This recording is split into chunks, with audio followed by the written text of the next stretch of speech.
তো আজকে এটা আমার প্রথম ভিডিও আমার চ্যানেলে। তো আমরা এখানে বেসিক্যালি সাইকোলজিক্যাল ফিলোসফি নিয়ে আলোচনা করব।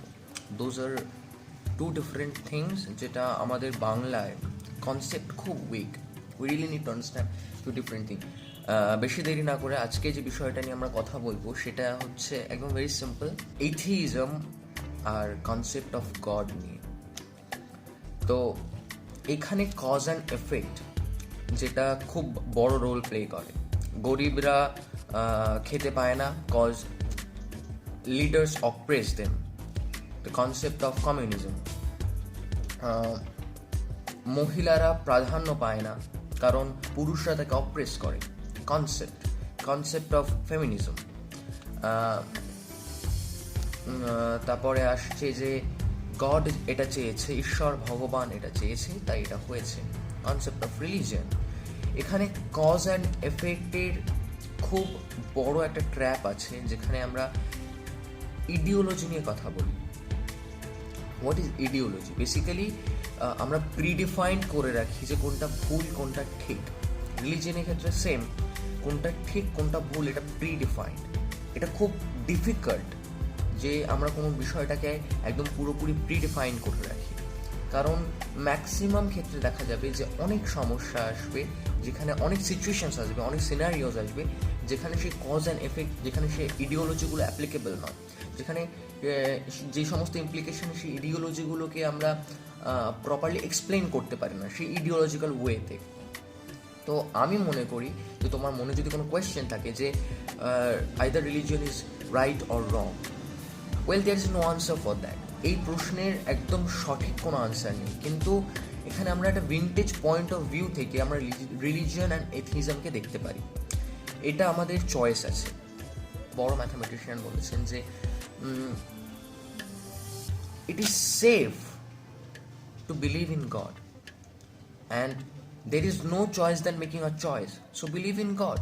যদি ঈশ্বর থাকে তাহলে ঈশ্বর আছে, আর যদি ঈশ্বর না থাকে তাহলে no problem.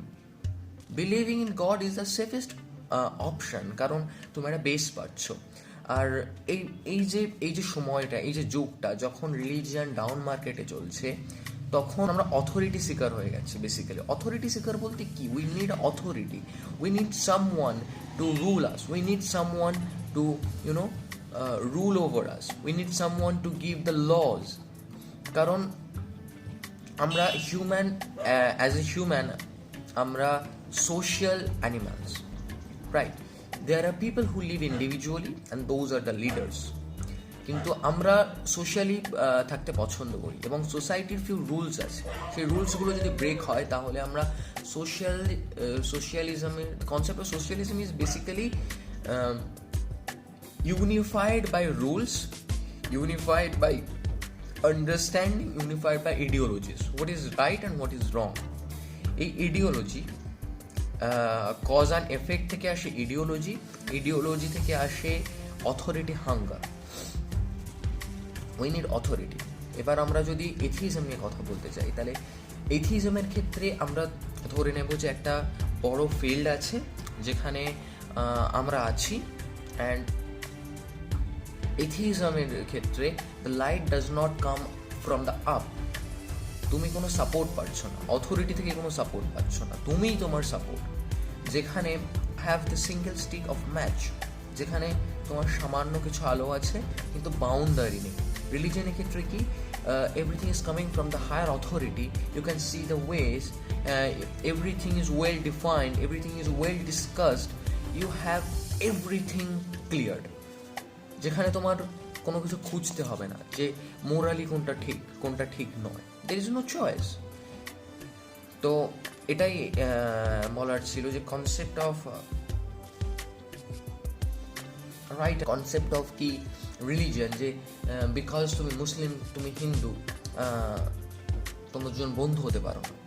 There might be some psychological reason, philosophical reason কি they does not match well, they does not go well. কিন্তু এর সঙ্গে রিলিজিয়ন বা এথিজমের কোনো হাত নেই।